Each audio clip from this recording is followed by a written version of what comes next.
Alors bonjour l'équipe Mia Compagnie. Bonjour. Comment ça va aujourd'hui? Bien, ouais. Très bien, ça va. Et C'est vous? chaud. Bah ça va super, écoute. Dans un premier temps, je voudrais vous remercier d'avoir pris sur votre temps pour venir me voir. Et pour que les gens apprennent un peu à vous connaître, j'aimerais que vous vous présentiez chacun votre tour. On va faire honneur aux femmes. Allez, Joyce. Je m'appelle Joyce Salah et actuellement je suis en Master 1 dans le domaine économie et en spécialité banque, finance, monnaie, assurance. Wow. Super. Voilà. Et quel âge as-tu? Comment? Quel âge as-tu? C'est une question qu'on pose aux femmes, ça? Non, on va couper, on va recommencer. L'âge, on va laisser. Ça me dérange pas. On laisse l'âge de côté alors. Je m'appelle Francesca Ngane, j'ai fait une licence de droit sciences politiques et je suis actuellement en Master 1 droit international des affaires à la Sorbonne. D'accord, génial. Alors, quel âge? Kylian Joko, j'ai fait un bachelor en entrepreneuriat. Avant ça, j'avais fait un BTS en management. Et là, je vais faire un master en management encore, mais un autre style de management. En fait, j'hésite entre management et import-export. Et voilà. D'accord, super. Et pour toi, Nicolas? Nicolas Paez, moi je suis en Master 5 en cours de management commercial, ingénierie d'affaires. Sinon, voilà. D'accord. Donc, que des grosses têtes. Est-ce que pour vous, les études, c'est quelque chose d'important, très important? Pour moi, les études, je ne veux pas dire que c'est pas important, mais moi, ce qui me concerne, j'ai toujours favorisé la voie de l'entrepreneuriat. Parce que mon père est entrepreneur, il a eu sa première entreprise à 21 ans. Donc du coup, pour moi, l'école, c'est pas une fin en soi, pour moi, c'est une manière de garder un pied sur terre, on ne sait jamais. Alors si ce que tu veux faire en fait, ce que tu veux entreprendre ne réussit pas, il y a toujours tes études, il y a toujours tes diplômes et tu peux toujours travailler. C'est vrai. Moi, je pense que pour moi, c'est important. Maintenant, je suis assez d'accord avec toi, c'est pas une fin en soi. Si tu as les bases, je pense que tu peux t'en sortir. Et puis c'est vraiment comment tu es en fait. Si tu es un battant, si tu es ambitieux et si tu donnes les moyens de réussir. L'école c'est bien, mais la suite aussi c'est important quoi. Parce qu'on voit des personnes qui ont aujourd'hui un lourd bagage intellectuel et qui malheureusement dans la vie active ont du mal à s'en sortir quoi. C'est vrai. Moi je dirais que c'est pas... L'école n'est pas obligatoire aussi. Mais je pense que c'est quand même une bonne chose d'aller en cours parce que c'est, comme Kylian a dit, c'est une base en fait. À partir de ce que tu as appris, tu peux développer beaucoup de choses. Aujourd'hui, évidemment, il y a énormément de personnes qui n'ont pas forcément eu un cursus scolaire immense, mais qui se débrouillent très bien. Mais je pense quand même que l'école, c'est une base en fait. Et à partir de ça, tu peux aller un petit peu où tu veux, dépendamment de ce que tu sais faire, dépendamment de ton talent aussi des fois. Mais je pense que c'est toujours bien d'avoir une base sur laquelle tu peux rebondir à tout moment. Voilà. Moi je rejoins l'avis de mes collègues, dans le sens où l'école c'est... pour ma part, l'école c'est impératif, dans le sens où le bagage intellectuel, le bagage scolaire, c'est quelque chose qui est limite indispensable dans la société dans laquelle on vit. Je veux dire aujourd'hui, oui bien évidemment il faut avoir un esprit où on peut s'en sortir, etc. Mais voilà, aujourd'hui, la société veut que si tu n'as pas de bagage intellectuel, tu n'es pas crédible. Donc pour moi c'est primordial. On aurait pu avoir le choix tous d'arrêter à un moment donné parce que voilà, on était fatigués peut-être, en tout cas pour ma part. Mais voilà, je me suis buté pour continuer les études parce que je sais les difficultés que ça apporte. En tout cas, félicitations à vous, vous avez l'air vraiment d'avoir les pieds sur terre. Et du coup, j'aimerais savoir, est-ce que vous êtes toujours destiné à entreprendre ou est-ce que vous vous imaginez dans une grosse boîte quand vous aurez terminé vos études? En ce qui me concerne, je ne me suis jamais imaginé en train de travailler pour quelqu'un. C'est pas que j'aime pas ou en fait, je sais que c'est pas pour moi. J'aime pas recevoir d'ordre. J'aime pas, comme ils disent, quoi faire. J'aime être libre en fait. J'aime pouvoir réfléchir de moi-même. En fait, moi je dis toujours, quand c'est toi, quand c'est ton entreprise par exemple, tu as 2 fois plus de pression. C'est clair que si tu travailles pour quelqu'un, tu as la pression parce qu'il veut les résultats. Mais quand c'est pour toi, tu sais que si ça perd, c'est toi qui perds tout. C'est toi qui perds tout. Au pire, tu es employé, il y a faillite, tu peux chercher un autre travail pour commencer à zéro. Mais pour commencer, quand tu t'es investi, le temps, de l'argent, ça fait plus mal. Donc quand tu as ça dans la tête, forcément tu seras à 200%. Et donc toi, tu préfères risquer de tout perdre plutôt qu'être salarié? Oui, je préfère parce que dans tous les cas, c'est ça l'entrepreneuriat. Genre, l'entrepreneur, c'est quoi? L'entrepreneur, un entrepreneur a des caractéristiques. Et la première, c'est le goût du risque. Moi, je dis, du moment où tu es entrepreneur, tu sais que du jour au lendemain, ça peut mal se passer. Ça peut même ne pas aboutir. Après 3-4 ans, tu vois. D'ailleurs, j'ai vu une étude où on dit, après 3 ans, il y a 80% de nouvelles entreprises qui ferment. 80%, dans tous les cas, c'est dès le début, c'est voir l'échec. Mais c'est ça, il faut savoir, c'est pas, faut pas s'arrêter sur un échec. Ça arrête, tu continues, tu fais autre chose. Par exemple, je vous parlais de mon père. Mon père, il a tout fait. Il a eu une boîte de nuit. Après, il a créé une entreprise de vidange. Ensuite, il a créé une entreprise d'import-export. Ensuite, en fait, c'est quand ça va plus, tu fais autre chose, quoi. Et après, tu peux tout faire aussi, à la fois. J'adore cet état d'esprit. Oui, c'est ça en fait, c'est le mot. Je veux dire, c'est l'état d'esprit. C'est ce que où je rejoins parce que j'ai fait les mêmes études que lui. C'est l'état d'esprit entrepreneurial. C'est-à-dire que y a des gens, enfin, je sais pas si c'est inné ou on l'a dans le sang ou pas. Par exemple, le point commun qu'on a, je pense en tout cas avec les collaborateurs de MAE, c'est que on a cet esprit entrepreneurial. C'est-à-dire qu'on veut absolument créer quelque chose qui vienne de nous et surtout ne pas être dépendant de quelqu'un. C'est peut-être, je ne sais pas, honnêtement, je n'ai pas la réponse de savoir si c'est bien ou si c'est pas bon, enfin si c'est pas bien d'avoir cet esprit-là, mais en tout cas c'est ce qui nous correspond. Parce qu'aujourd'hui, on aime créer, on aime innover, on aime réfléchir sur des stratégies, c'est nous. Et surtout, on aime ce qui sort de nous-mêmes. Ça veut dire que et je rejoins encore plus Kylian, c'est que justement on a ce double challenge et nous, on est des gens qui adorons le challenge. Donc à un moment donné, voilà, il y a ceux qui préféreraient justement parce qu'ils ne veulent pas prendre de risques et parce qu'ils veulent une stabilité et ne pas justement avoir de problèmes après derrière, je veux dire émotionnels, etc. De travailler tout court pour quelqu'un. Et il y a ceux qui vont se battre comme ça après, quand ils auront réussi, bah, au final ils seront contents. Enfin après c'est mon avis. Pour vous les filles? Moi je pense que je suis un peu des deux. Je pars du principe qu'à l'école, on nous apprend beaucoup à faire des choses pour les gens. C'est-à-dire, on nous apprend à être des employés en cours. Et on ne favorise pas cet esprit de je veux créer ça, je veux innover ça. On nous apprend vraiment à être des employés. Et je pars du principe que non, il faut faire ce que tu sais faire premièrement et ce que tu aimes faire aussi. Donc c'est là où l'entrepreneuriat joue un grand rôle parce que quand tu entreprends, c'est entreprendre des choses pour toi-même. Donc forcément, c'est quelque chose qui te plaît. Mais après, je pars quand même du principe qu'on commence toujours quelque part. Donc après, la question c'est, il faut être opportuniste dans la vie. Même si à un moment de ta vie, tu te retrouves en train de travailler pour quelqu'un, il faut travailler pour quelqu'un en te disant que bon, ok, je suis dans cette boîte-ci, je vais travailler là, je vais regarder comment ça se passe ici, comment mes boss fonctionnent, comment pour que le jour où je serai prêt à entreprendre moi-même, j'ai quelques clés, quelques pistes, quoi. Donc entrepreneuriat, oui, mais il faut quand même commencer quelque part, je pense. D'accord. Moi, je te rejoins assez, Joyce, dans la mesure où ce qui est le plus important pour moi, c'est la passion. Si tu n'as pas la passion, que tu sois entrepreneur ou que tu sois salarié, tu ne vas pas t'en sortir. Ou alors, tu vas t'en sortir un petit peu et au bout d'un moment, tu vas faire un bilan de ta vie et tu vas te dire « Ok, là, ça va pas. » Donc, je pense que c'est vraiment un choix personnel. Pour ma part, je suis assez stratégique en général. Donc, moi, je pense que je peux très bien commencer dans une entreprise ou dans un cabinet.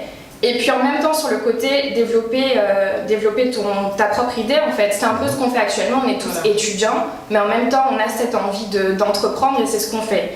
Donc, tu es tranquille dans ta petite boîte, tu travailles pour quelqu'un, et quand tu sais que là, c'est le moment, tu fonces. Et encore, c'est une histoire d'opportunité, d'ambition, voilà, quoi, et d'imagination, d'inventivité, tout ça ensemble, quoi, le bon mélange. Alors, j'aime beaucoup toutes vos réponses. Je vous rejoins tous sur vos idées. En plus, vous m'avez dit en off que vous connaissiez depuis 20 ans, c'est ça? Depuis des années. Et en plus, vous créez ensemble une société que vous aimez, c'est votre petit bébé en fait. Et j'aimerais savoir, qu'est-ce que ça signifie MAE? L'acronyme, qu'est-ce que ça... MAE, ça veut dire Made in Africa. Ah, pas mal. Vous auriez pas deviné? Moi j'aurais dit marketing international, management, comme ça. Pas du tout. Bien. D'accord, super. Et du coup, quelle est l'histoire de cette entreprise? Comment est-ce que ça a démarré? D'où est venue l'idée? Alors, c'est assez drôle parce que ça s'est fait vraiment de manière très très rapide sur, justement, c'est comme disait Francesca, des fois c'est le fait d'innover, mais surtout d'avoir l'idée au bon moment. C'est être vraiment, juste pour la petite anecdote, pour raconter justement d'où ça vient, j'ai l'habitude de jouer entre amis au foot le samedi. Et lors d'une rencontre de foot avec mes amis, je suis avec un joueur qui jouait au centre de formation de Strasbourg. Alors, il racontait un peu son histoire au centre de formation, sachant que nous, derrière, on était des simples amateurs de foot, des simples spectateurs, fans qui regardaient le foot à travers la télé. Et il racontait sa petite histoire où il disait qu'il il était en centre de formation, ça se passait pas très bien, etc. Et là, j'ai eu, je sais pas pourquoi, mais j'ai eu ce truc de me dire, parce que en fait, avec la connexion, les connexions qu'on avait pu établir avec, on connaissait des gens, on avait eu des contacts d'agents renommés, etc., mais on n'avait jamais mis en exploitation ces contacts-là. Et là, j'ai eu ce truc de me dire, pourquoi pas mettre en relation des joueurs avec des agents. Et là, tout de suite, j'ai appelé Kylian. Ça s'est fait vraiment, l'idée, je l'ai eu en 30 secondes, je ne l'ai même pas élaborée, j'ai fait aucune stratégie parce que d'une, j'étais incapable de la faire toute seule. Donc j'ai appelé la personne qui était le plus proche et que j'estimais le mieux placé pour comprendre l'idée et surtout pour apporter sa touche. Et là, j'ai appelé Kylian tout de suite, on a parlé pendant 2 heures et dans la semaine qui a suivi, on a tout mis en place. Ah ouais, c'était aussi rapide que ça? On a cru au projet. Wow. Dès la première seconde, on y a cru. À la semaine qui a suivi, quand je dis mettre en place, je caricature bien évidemment, mais c'est surtout qu'on a essayé de mettre les choses d'une manière structurée. Ça veut dire comment on allait établir les choses, comment on allait mettre en place le choix de l'équipe, etc., qui était vraiment prêt pour assumer ce projet, surtout que c'est un projet à long terme. C'est ce qu'il faut vraiment retenir de MAE.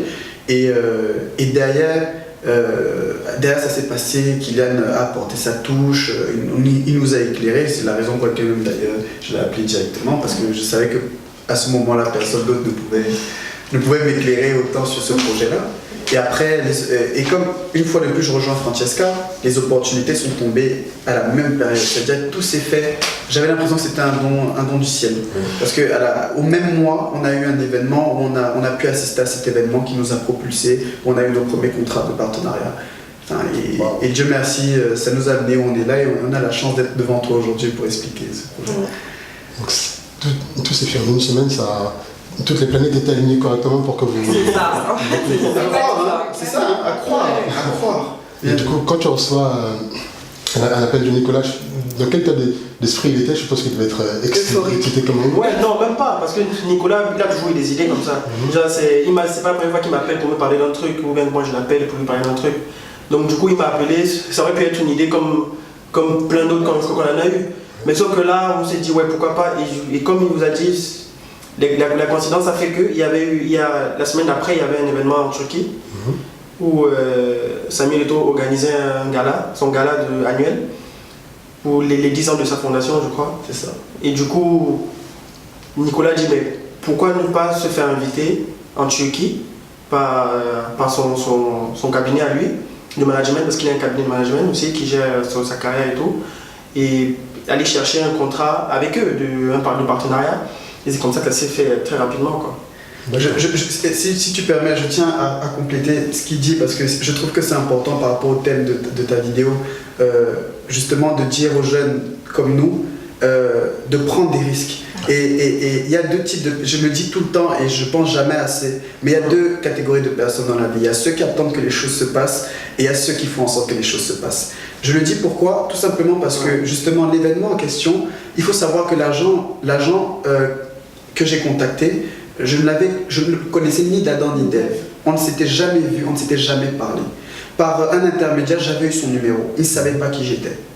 Et justement, on a fait une réunion en se disant, qu'est-ce qu'on fait? Est-ce qu'on va provoquer les choses ou pas? Et là, je lui ai écrit, je lui ai dit, écoutez, je me présente, Nicolas Paez, voilà, j'ai un projet. Et il me dit, quand je serai sur Paris, je vais vous voir. Et là, on se dit non. On se dit non, on ne va pas attendre que ça arrive. Et là, on lui écrit, on dit, écoutez, on est prêt à venir en Antalya pour vous présenter le projet. Wow. Et là, il nous dit juste, ok, aucune invitation officielle. Mais justement, la rage de l'entrepreneur, c'est d'aller provoquer les choses. Et qu'est-ce qu'on a fait? On a pris nos billets d'avion et on est parti le rencontrer. Et on est rentré de là avec notre partenariat. Ça, c'est du culot quand même. Culot et opportunisme. C'est vraiment de l'opportunisme en fait. C'est génial.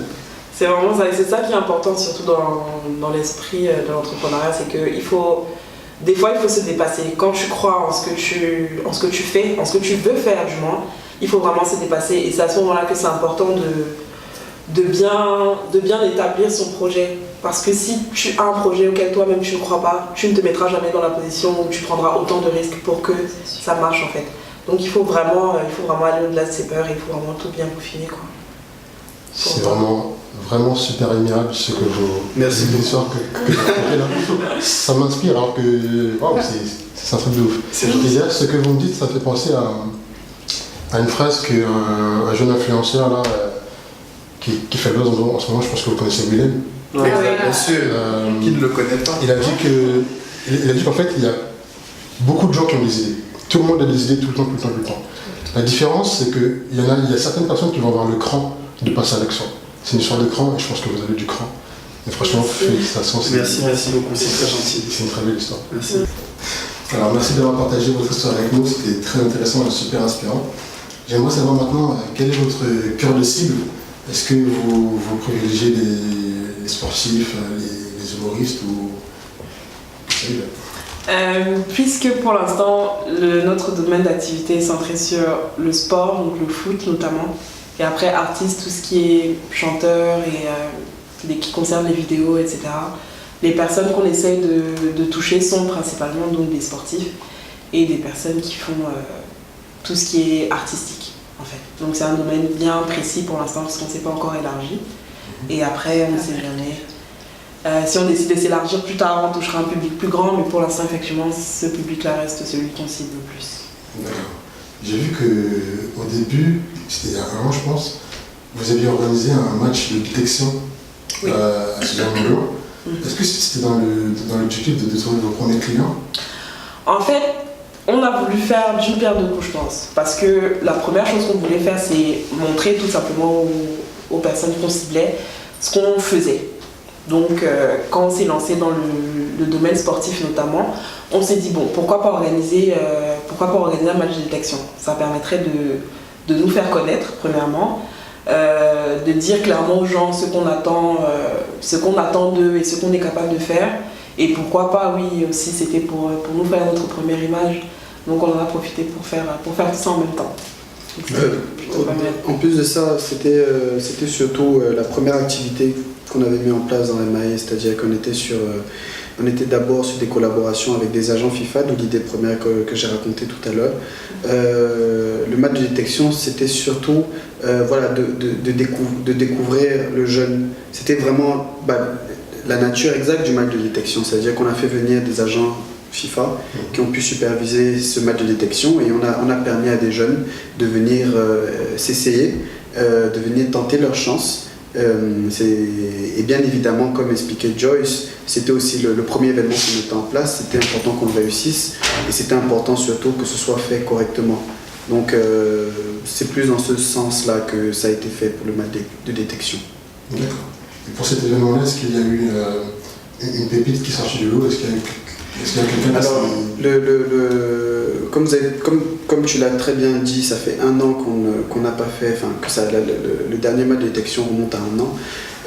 Le problème, c'est que on apprend aussi de nos erreurs. C'est-à-dire qu'on ne veut pas se dire qu'on est au monopole du savoir et qu'on n'a pas à apprendre. Justement, le fait qu'on ait commencé, c'est aussi pour apprendre des erreurs. Et en effet, le match de détection, on a fait une erreur. Ça veut dire que la cible n'a pas été très bien élaborée. Ça veut dire que quand on a permis à tout le monde de venir jouer au foot, du moins de participer à ce match de détection, malheureusement, c'était aussi des joueurs du dimanche, c'était pas forcément des professionnels. Ce qui fait que les agents FIFA, quand ils viennent voir réellement des joueurs en club, que ce soit amateur ou autre. Or là, il y avait des jeunes joueurs du dimanche qui n'étaient pas forcément en club.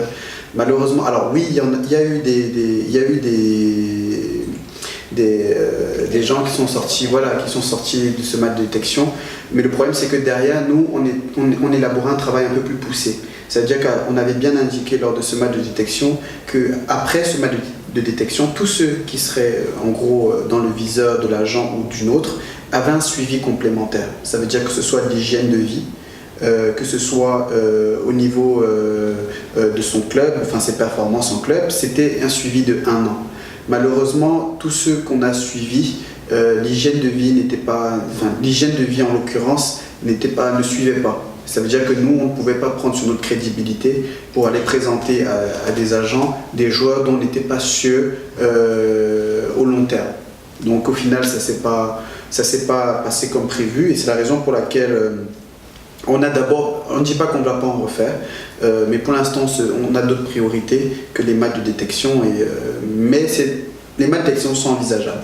C'est envisageable, mais pour l'instant on a décidé d'arrêter parce que voilà, on ne veut pas forcément perdre du temps et surtout on veut avoir le temps de réfléchir sur les stratégies, de comment bien le faire, de mieux cibler, parce que c'est pas facile de le faire.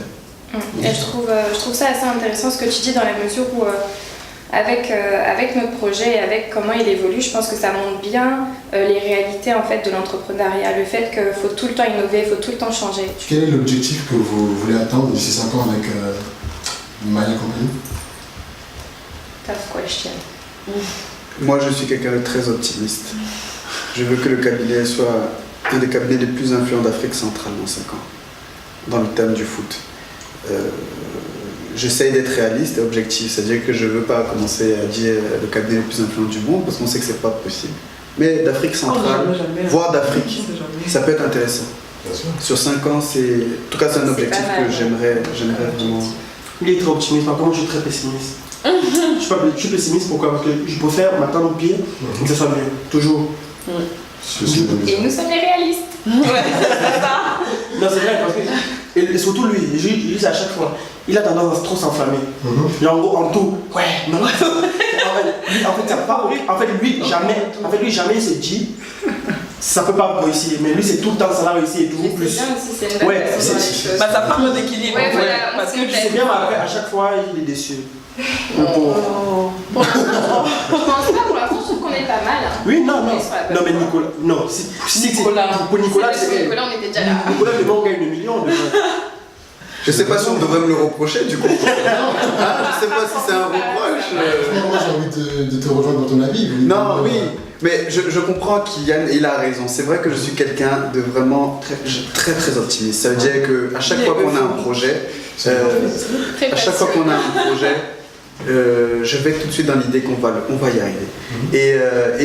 Et du coup, c'est là où je me complète avec Kylian, parce que c'est Kylian qui arrive à me redescendre en me disant écoute, ça pourrait arriver que ça ne fonctionne pas, ça pourrait arriver et non, et pour ça, c'est pour ça qu'on est frères même dans la vie, donc non, j'avoue, bien évidemment, j'avoue, oui. Je suis très optimiste, très. Vous vous reprenez parce que vous êtes les deux antipodes, c'est ça. C'est ça. Du coup, l'équilibre revient naturellement au final, parce que d'un côté, waouh, et lui, il a genre, non, quand même. Et du coup, ça fait un équilibre qui s'installe naturellement. Moi, je pense que d'ici 5 ans, mon objectif à moi, ce serait de pouvoir être une référence. C'est-à-dire, si un jeune se retrouve dans une situation où il sait qu'il a le potentiel qui se disent, bon, j'ai eu à voir qu'eux, ils ont pu suivre un tel ou un tel ou un tel, moi aussi je peux tenter ma chance, moi aussi je vais aller vers eux. C'est plutôt ça, c'est vraiment d'être une référence dans le sens où on aura aidé énormément de personnes et tout le monde pourrait se tourner vers nous pour se dire, bon, si moi aussi je veux y arriver, je peux passer par là. Moi, ce serait mon objectif. Notre rêve, c'est de devenir des rêves pour les autres. Voilà, attention. Je voudrais qu'on on applaudit, c'est quand même important. Non. Alors, du coup, j'ai une dernière question à vous poser. C'est quelle est votre citation préférée? Je pense qu'on a chacun en a une, je crois. Alors, quelle est la... Moi, il y a une qui me vient en tête que j'ai lu récemment, justement. C'est Henry Ford. Il dit se réunir, c'est un début. Se réunir, c'est un début. Rester ensemble, c'est le progrès. Mais travailler ensemble, c'est la réussite. Magnifique. J'aime bien. Ça vous correspond très bien. Ça, c'est quoi? Moi, j'avais pas trop pensé forcément à une citation, mais il y en a une que j'aime bien. C'est de Einstein. Et en fait, c'est... Je sais plus. Je savais, quand tu parlais, j'étais là. N'oublie pas ta citation. C'est celle-là. Et là, vas-y, t'apporte-toi et ça va me revenir. Moi, je pense que c'est une situation que j'ai adaptée à mes propres expériences. Ce serait, au final, rien n'est impossible à celui qui décide d'entreprendre. Parce que le problème principal quand on a des idées, c'est premièrement de se dire que c'est trop. C'est trop grand, ça demande beaucoup trop de sacrifices, etc. Mais au final, je suis partie du principe que si tu commences quelque part en sachant ce que tu veux, en sachant quels sont tes objectifs pour moi et ton potentiel, il suffit de te dire j'y vais. Parce que le problème, c'est souvent de se dire je me lance en fait. Et au final, rien n'est impossible parce que même si tu n'arrives pas à tes fins, à tes objectifs, tu apprends toujours de ce que tu réalises. Mais il faut vraiment commencer par te dire que je vais le faire. Et après, rien ne sera impossible dans le sens où tu apprendras forcément quelque chose. Donc ça, c'est ma propre citation. Et ta philosophie au quotidien. Ouais. J'aime beaucoup. Voilà. Est-ce que tu as trouvé ta citation ou Ouais. pas ça Avant qu'elle ne perde. Alors ma citation c'est la suivante. La logique te rendra d'un point A à un point B, mais l'imagination t'emmènera partout. Oui. Et j'adore parce que je trouve que l'imagination dans l'entrepreneuriat c'est la base. Il faut vraiment tout le temps être créatif et donc j'aime bien cette citation. Nickel, déjà aussi. Moi, la citation, c'est un peu comme ça, déjà, c'est par rapport au vécu, etc. C'est quand tu es rigoureux avec toi-même, ce n'est pas pour attendre en retour d'une autre personne de la médiocrité. Pourquoi? Tout simplement parce que, justement, quand on décide d'être rigoureux, quand on décide d'être persévérant dans ce qu'on fait, il faut que la personne en face de toi avec qui tu collabores, que ce soit en entreprise ou dans la vie, te rende ça avec autant de sérieux. Parce que si tu acceptes la médiocrité, c'est qu'au final, tu n'es pas rigoureux avec toi-même. C'est ma citation. C'est l'exigeant du groupe. Ouais, je vois. Du coup, c'est l'optimisme et le sérieux en même temps. En fait, comme on l'a dit tout à l'heure, le groupe, on se connaît depuis et on a vraiment cet esprit de famille dans le groupe. Ça veut dire que j'essaie de jouer le rôle. Alors attention, chacun a son rôle bien évidemment, comme eux ils me recadrent parce que je suis tellement à vouloir aller trop vite aussi, c'est un de mes défauts. Mais j'essaie justement de donner un axe. Parce que je pense peut-être que, je sais pas, c'est un peu le rôle aussi qui m'ont permis d'être, enfin c'est eux qui m'ont permis d'être celui-là. Ça veut dire qu'ils m'ont laissé le choix de pouvoir en fait un peu, c'est pas du tout diriger, c'est pas le mot parce que ça pourrait insinuer à ça, mais juste d'être rigoureux. En fait parce que je suis peut-être celui qui suis le plus rigoureux avec moi-même et ils m'ont laissé cette chance de pouvoir être dur. Et j'ai un peu le rôle du méchant, Kylian ne fait que le dire, et ça m'embête qu'ils le disent, mais il dit que je suis le méchant dans le groupe, et ça m'embête d'ailleurs. Pourquoi tu dis ça, que je suis le méchant dans le groupe? Donc à chaque fois qu'il faut prendre une décision, genre, par exemple, il y a des gens qui travaillent avec nous, il y a 2 personnes qui travaillent avec nous, et on a dû leur dire à un moment donné, parce que des filles n'étaient jamais disponibles, il y avait plein de soucis, et par exemple, chaque fois qu'il faut faire des reproches à quelqu'un, et Nicolas, des fois, il me dit, il faut dire, je dis, ouais, vas-y. en fait, c'est toujours lui qui véhicule le message, pas forcément méchant, mais qu'il faut dire un truc qui fâche, ben c'est lui. C'est à moi qu'on donne le mouvement. Et il faut bien que quelqu'un le fasse. Malheureusement, je peux être justement vu comme le méchant, mais malheureusement quand on est dans une entreprise et que justement on veut arriver à des objectifs, il y a des choix qui doivent être faits et des fois on est obligé de laisser la sensibilité de côté. Si tu permets, depuis tout à l'heure, on n'a pas parlé, mais on a un autre collaborateur à qui il faudrait quand même qu'on le salue. Il n'est pas là malheureusement parce qu'il est en Allemagne. C'est Dimitri qui est le conseiller marketing, qui fait partie de l'équipe et on a une grosse pensée pour lui parce qu'il fait quand même partie de l'équipe et on l'a pas cité depuis tout à l'heure. Donc, Dimitri, j'espère que tu nous vois et j'espère que j'aurai la chance de te rencontrer aussi un jour. Alors merci pour vos témoignages, merci pour vos conseils, merci pour l'histoire que vous avez partagée avec nous. Il est temps de passer au jeu. Merci à toi. C'est un plaisir. Ça fait plaisir. Alors, il est temps de passer au jeu, j'espère que vous êtes joueurs, parce que je pense qu'on va s'amuser. Vous êtes prêts? Allez. Ouais. C'est parti.